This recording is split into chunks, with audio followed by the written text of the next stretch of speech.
A paz do Senhor a todos os irmãos. Então nós estamos dando continuidade à nossa aula sobre os evangelhos, né? Como tínhamos combinado, hoje nós vamos abordar o evangelho segundo São Marcos. É um evangelho bastante peculiar, nós já falamos em outras aulas, né? Que é o evangelho que tem a primazia, é o primeiro evangelho. Se nós quiséssemos saber, né, pudéssemos escolher qual dos evangelistas, qual dos discípulos ou dos apóstolos que os relatos desse apóstolo, né, nós poderíamos escolher Pedro como o apóstolo que seria mais fidedigno nos relatos, porque Pedro tinha uma íntima relação com Jesus. Jesus ali era cercado por 70 discípulos, por 12 apóstolos e por 3 amigos, né? Pedro, Tiago e João eram aqueles que iam para o monte orar com Jesus, os 3 que estavam na transfiguração.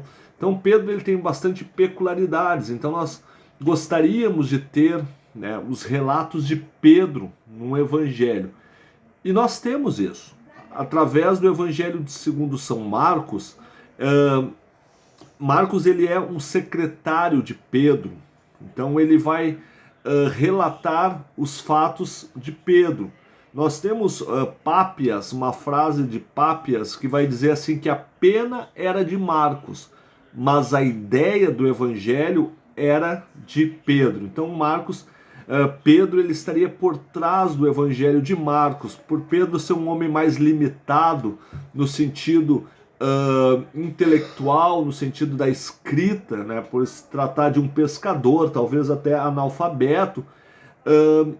Coube a Marcos registrar os relatos que foram lhe passados por Pedro. Então é um evangelho de Marcos barra Pedro, digamos assim.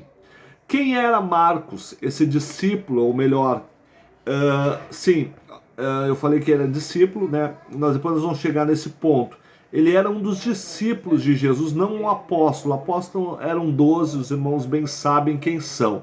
Mas dentro desse círculo de relação, de relacionamento de Jesus, haviam 12 apóstolos e 70 discípulos. Nós vamos falar um pouquinho sobre isso daqui a pouco. O nome Marcos, ele vem é um nome romano, na verdade, que dá uma característica de divindade. Ele vem do deus Marte, o deus da guerra, né? Dentro daquele pantalhão de deuses que tinha os gregos, alguns mudaram seus nomes depois, já no Império Romano. Os romanos eles aceitam esses deuses, somente trocam o nome, colocam um nome mais romanizado. E esse seria o nome de Marte. Marte ele se transforma no nome romano Marcos. Então isso nos dá uma ideia de que o pai de Marcos teria sido um romano, né? O evangelho de Marcos ele não traz muitas características, né, para podermos identificar quem é este homem chamado Marcos, mas através de algumas ideias, principalmente ali dos pais da igreja, os relatos dos pais da igreja vão mostrar quem era este homem.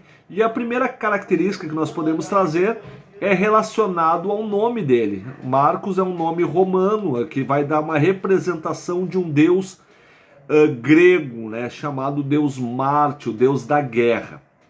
Então nos dá uma característica de que Marcos talvez fosse filho de um romano, de um pai romano. Já a sua filiação materna, por isso ele leva o nome de João, ele é conhecido como João Marcos. O nome João, né, que significa, é um nome judaico, Yohanan, que significa o Senhor concede graça, o Senhor é gracioso, né?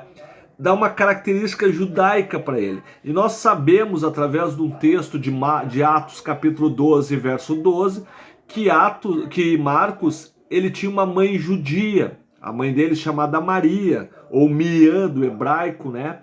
Não a mãe de Jesus, obviamente. Maria, esse texto está em Atos capítulo 12 e verso 12. Nós podemos até dar uma lida nesse texto aqui, que é Atos 12:12, né? Vai dar uma característica de quem era a mãe deste homem chamado Marcos, do João Marcos, né? Diz o texto: e ele, considerando isto, foi à casa de Maria, mãe de João, cujo sobrenome era Marcos, onde muitos estavam reunidos. Então, aqui nós achamos também uma outra característica, um outro item que vai fazer com que nós formamos este Marcos, né? É uma mãe judia chamada Maria. Era certamente uma senhora muito rica, né? Daquelas que o próprio texto fala de algumas mulheres que sustentaram o ministério de Jesus, né?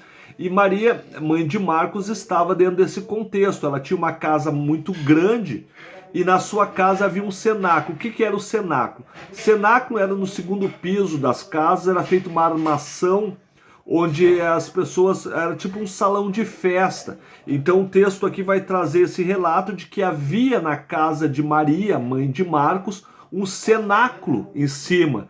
E aqui no texto de Atos é aquela situação onde Pedro está preso e aí a igreja, os cristãos se reúnem no cenáculo, aqui como diz, na casa da mãe de Marcos, em cima da casa, para orarem, para que Deus pudesse libertar Pedro. E Pedro é liberto ali, ele vai até a casa de Marcos, da mãe de Marcos, bate na porta, é aquela situação em que a escrava, né, a serva, ela vai ali, abre a porta, a Lloyd, né, e ela fecha a porta, nem abre, ela só vê que é Pedro que está ali, fecha a porta e volta lá para dizer para aquelas pessoas que estavam orando pelo livramento de Pedro, que Pedro já estava à porta, e muitos não acreditaram, vejam só, né? Então, são características que trazem esse personagem Marcos. Hipólito, um dos pais da igreja, ele vai dizer, que dentro de uma tradição, que Marcos era um dos 70 discípulos de Jesus, ali de João 6,66, aquele texto bastante conhecido, quando Jesus traz um discurso muito duro para aquelas pessoas, e aqueles discípulos dizem assim: olha, que dura esta palavra, né? E aí Jesus diz para os seus apóstolos: e vocês não querem ir também, né? Querendo dar a ideia de que aqueles discípulos saíram da presença de Jesus. E se nós vamos ver o texto, está em João, no Evangelho segundo João, capítulo 6, e o verso 60, vai dizer assim o texto: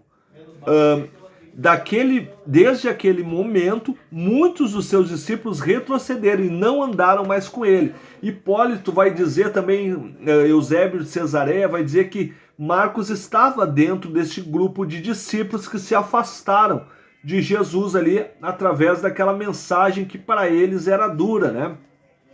Depois ele acaba se convertendo, Marcos, ele volta, né, a seguir Jesus, já num contexto da igreja primitiva. Ele vai ver Jesus nos momentos finais ali, quando Jesus já está de volta à Judéia, onde ele entra ali em Jerusalém, em cima de um jumento, e vai ali na parte final do seu ministério, ele vai ver um Jesus que já está na fase do sofrimento. Por isso que o Evangelho segundo Marcos, ele é conhecido como o Evangelho do servo sofredor. Também é conhecido como o Evangelho do silêncio, porque nós vamos encontrar neste Evangelho muitas vezes Jesus realizando milagres e orientando aquelas pessoas que recebiam os milagres a não contarem para ninguém, né? Guarda para ti, fica contigo esse milagre, né? Então, numa ideia de que Jesus não era o momento ainda de Jesus demonstrar características da cura no seu ministério. Passando então, meus irmãos, essa é uma visão geral sobre quem era Marcos. Era um primo de Barnabé, né? Nós temos essa referência ali no texto de Atos. Ele vai ajudar Paulo também na obra missionária, nas viagens de Paulo. Depois, quando Paulo está na Pisídia, indo para Pisídia, Marcos de novo vai desapontar Paulo ali e se afastar, né? Dando uma característica de Marcos, que lembra que nós falamos há pouco, segundo Hipólito e Eusébio de Cesareia, ele é um dos discípulos que se afasta de Jesus, e depois ele faz a mesma coisa com Paulo, né? Quando ele vai se afastar de Paulo. Mas depois nós podemos ver que ele ele volta a trabalhar com Paulo, e quando Paulo já está lá na prisão da Marmantina, em Roma, já nos últimos momentos do seu ministério, quando ele escreve a carta da prisão para Timóteo, ele vai dizer assim, ó, traze comigo Marcos, que ele é muito útil ao ministério. Então, o ministério de Marcos, ele é um ministério caracterizado de altos e baixos, tá? Então essas são as referências sobre quem era esse Marcos, uma característica geral aí, segundo os textos de Atos dos Apóstolos, do Evangelho de João, assim como os pais da igreja ali falaram, né? Papias, eu citei, Eusébio de Cesareia, entre outros. Irineu também vai citar alguma coisa a respeito de Marcos. Dentro dessa ideia aqui na página 98, né? O autor do livro, Marcos, durante o Evangelho, ele não vai reivindicar a autoria do Evangelho, né? Porém, os pais da igreja, eles vão determinar, eles vão dizer que Marcos, sim, foi quem escreveu o Evangelho de Marcos, né? Ele era um ajudante de Pedro. E o que dá essa característica no livro ali, no Evangelho, de que foi Marcos que escreveu? Este Evangelho de Marcos, ele se encaixa dentro de alguém que vivia em Jerusalém, que vivia na Palestina, que morava em Jerusalém, por algumas questões. Por exemplo, referências geográficas precisas, né? Em Marcos capítulo 11, verso 11, vai dar referências de quem conhecia o local, que conhecia a Palestina. E Marcos se enquadra nisso. Um conhecimento sobre o aramaico, né? Ele é a língua geral da Palestina. Nós vamos ver algumas referências quando Marcos fala o termo Talita Cumi, né? Quando ele se refere àquela menina, levanta e anda, né? Ou Efata, que é um outro termo aramaico. Então mostra que o escritor deste evangelho era alguém que também estava familiarizado com o aramaico. E lembramos que o aramaico era a língua da Palestina, era a língua usada em Jerusalém, e Marcos vivia dentro desse contexto. Também alguém que estava familiarizado com as instituições e costumes judaicos. Embora esta carta, desse evangelho, tenha sido escrito para romanos, quem escreveu, ele estava familiarizado e gostava de explicar sobre os processos, sobre as festas. Nós vamos ver muitas vezes Marcos falando sobre um costume judaico e explicando o que é aquele costume. A data do livro, aqui no nosso livro, ele fala que o Evangelho São Marcos, ele foi escrito entre os anos de 50 e 80 depois de Cristo, que foi o período ali da datação da maior parte dos escritos. Alguns escritores, né, vão dizer que esse livro ele foi escrito por volta de 52 depois de Cristo, no qual eu me enquadro dentro desses teólogos que vão dizer que este livro foi escrito neste momento. Por quê? Nós temos em mente que, baseado no texto de Mateus, no Evangelho de Mateus, que Mateus ele foi escrito antes do ano 70 depois de Cristo, porque ele não cita no seu texto, no seu evangelho, sobre a destruição do templo, sobre a destruição de Jerusalém, que aconteceu no ano 70 depois de Cristo. Então nós vamos datar mais ou menos o Evangelho de Mateus em torno de 15 anos antes, entre 55 e 60. Como o Evangelho de Mateus ele foi baseado, nós falamos isso em outras aulas, baseado no Evangelho de Marcos, então Marcos foi um pouco antes, então data ali pelo ano de 52 depois de Cristo. Nós temos aqui um texto falado por Irineu, escrito por Irineu contra as heresias, na parte 3, ele vai dizer assim, ó, Mateus, referindo-se ao evangelho, né, ao evangelista, Mateus também produziu um evangelho escrito em hebreu em seu próprio dialeto, enquanto Pedro e Paulo estavam pregando em Roma e estabelecendo os fundamentos da igreja. Depois de sua partida, Marcos, o discípulo e intérprete de Pedro, também escreveu para nós, anotando o que foi pregado por Pedro. Vejam só, né? Confirma tudo aquilo que nós falamos até agora. Irineu é um dos pais da igreja, e é uma pessoa que nós damos muita credibilidade aos seus escritos. Claro que não no sentido teológico, mas no sentido histórico.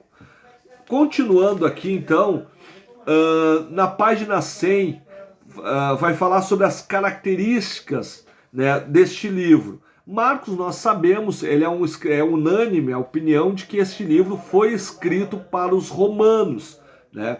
Nós temos aqui uma frase também de Clemente de Alexandria, outro pai da igreja, né? Que ele vai dizer assim, ó, os que em Roma ouviram a pregação de Pedro insistiram com Marcos para que lhes providenciasse uma narrativa escrita. E aí se enquadra o Evangelho de Marcos.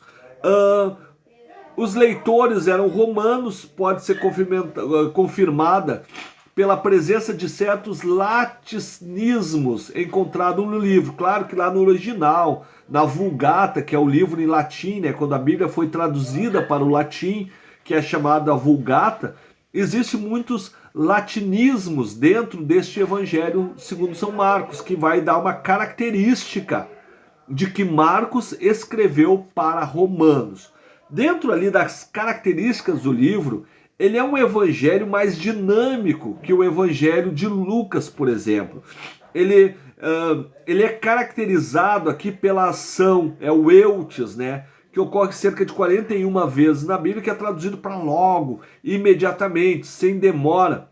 É um livro bastante dinâmico, o livro O Evangelho de Marcos. Ele tem a ideia de milagres sobre milagres. Ele vai narrando muitos milagres de forma imediatista, de forma sem demora. Então esse texto aqui, essa palavra eutes, ela vai trazer esta ideia.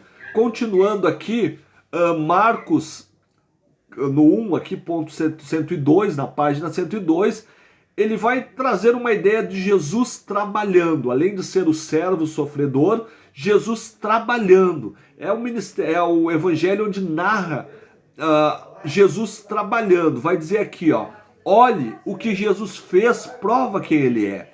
O que ele operou, autentica o que ensinou. As obras poderosas confirmam as palavras surpreendentes. Observem-no trabalhando e maravilhem-se com esse operador de prodígio sobrenatural. Isso irá convencê-lo. Este é o Jesus de Marcos, é o Jesus, além do Jesus sofredor, né? É o Jesus trabalhando. Ele traz a ideia definitiva de que é o evangelho dos feitos de Jesus. Fica bem clara a intenção do nosso evangelista. Devemos observar e maravilhar-nos com as obras poderosas, né? Este é o Evangelho de Marcos. Ele narra um Jesus trabalhando, um Jesus que está sempre atuando. Na página 104, aqui vai falar, inicia aqui o texto falando sobre a primazia de Marcos, né? Mostrando que o Evangelho de Mateus e o Evangelho de Lucas, eles vão ser baseados no Evangelho de Marcos. Nós falamos isso na aula passada, que 80% do livro de Mateus está no livro de Marcos, né? Eles são os evangelhos sinóticos, Marcos, Mateus e Lucas, nessa ordem mesmo. Colocamos Marcos como primeiro porque é a primazia. Os outros evangelhos foram baseados no evangelho segundo São Marcos. E ele traz alguma coisa diferente. O evangelho de Marcos, ele traz uma característica diferente também dos outros evangelhos, que ele sempre vai trazer um ponto a mais, um detalhe exato, um toque vivo aos textos. Por exemplo, quando ele fala aqui da tentação de Jesus, ele vai dizer assim, ó, e ali esteve Jesus no deserto 40 dias, tentado por Satanás. Isso Mateus escreveu também, mas Marcos vai trazer uma nova característica, vai dizer assim, ó, e vivia entre as feras. Vejam só, é um toque especial no relato de Marcos. Marcos sempre vai dar um relato extra para os textos. Nós podemos citar também aqui, no capítulo 2, verso 1, quando vai dizer assim, ó, dias depois, entrou Jesus de novo em Cafarnaum, e logo correu que estava em casa. Esse é um detalhe extra. Quando ocorreu que estava em casa, significa que as outras pessoas souberam que Jesus estava lá e foram para a sua casa. Então, é aquele toque extra que o Evangelho de Marcos traz. Outra curiosidade está aqui, ó, capítulo 4, verso 36 a 38. Diz assim o texto: E eles, deixando a multidão, o levaram consigo, assim como estava no barco, assim como estava no barco. E havia também com ele outros barquinhos, e levantou-se grande temporal de vento, e subindo as ondas por cima do barco, de maneira que já se enchia, e ele estava à polpa, dormindo sobre uma almofada. Vejam só, vocês entenderam essa característica? Marcos sempre traz um ponto extra. Por exemplo, ele traz a ideia da almofada, ele traz a ideia dos outros barcos que o seguiam, a localização, que em Mateus e Lucas nós não vamos encontrar esses detalhes. Lembra que Marcos está escrevendo para romanos e romanos gostam desses detalhes, né? E ele sabe muito bem o que está fazendo. Poderíamos destacar outros tantos incidentes e constataríamos que devemos a Marcos relatos tão cheios de vida. Esses relatos, esses extras, dão vida ao texto, né? Sempre que a gente traz algo novo, mais peculiar, ele vai dar vida a um texto que, de certa forma, podia ser um texto mais morno. Quando ele traz alguma característica mais, ele nos coloca dentro desse contexto, tá? A parte final aqui no último capítulo, 106, vai mostrar o Evangelho de Marcos trazendo Jesus sofredor. Quando ele vai trazer assim, valores espirituais para esse livro. E ele vai se basear, o Evangelho de Marcos ele não começa que nem Mateus, né? Digamos, pode parecer um pleonasmo, mas Mateus ele começa do início, ele começa do princípio. Por quê? Mateus ele vai falar da genealogia, ele vai falar do batismo de Jesus, da vida de Jesus na Judéia antes de começar o seu ministério, né? Marcos nada disso, Marcos já começa falando ali de João Batista, do batismo, e já segue para o ministério. E focado nessa parte inicial, o texto ele traz 4 características que trazem valores espirituais para a nossa vida, dentro da preparação do ministério de Jesus. Por exemplo, a separação preliminar. No ato do batismo de Jesus, ali vai dizer, ó, o batismo do Senhor foi uma separação inicial deliberada de si mesmo para o ministério público messiânico. Esta separação mostrou-se de 2 fases. Uma separação do seu estilo de vida anterior e uma separação para um novo ministério de ensino, de cura. O batismo, ele vai trazer isso, ele vai mostrar uma separação preliminar. Logo após que Jesus é batizado, nós podemos ler o texto ali, né, que vai mostrar o batismo de Jesus, os céus se abrem e o Espírito desce sobre ele. É a unção preliminar. Ele, para começar esta obra, ele vai ser batizado e após o batismo, o Espírito Santo desce sobre a vida de Jesus para capacitá-lo para o seu ministério. Assim é conosco também. Nós podemos fazer uma aplicação pessoal para isso, que quando começamos o ministério, quando começamos a trabalhar para Jesus, nós necessitamos dessa unção preliminar. Logo após este ato do Espírito Santo descer sobre Jesus, ele ouve uma voz do céu. E essa voz vai dizer, esse é meu filho amado, em quem eu me comprazo. Esta é a confirmação, confirmando através de uma voz vinda de Deus que Jesus era o Filho de Deus, em quem ele se compraz. Logo depois deste ato, né, Mateus e Marcos vão falar sobre isso, Jesus sai dali e vai para o deserto, onde ele vai jejuar durante 40 dias e 40 noites, e ali o inimigo, Satanás, vai se apresentar a ele como uma prova, né? A prova, a tentação, para provar o quanto Jesus estava preparado para esse ministério.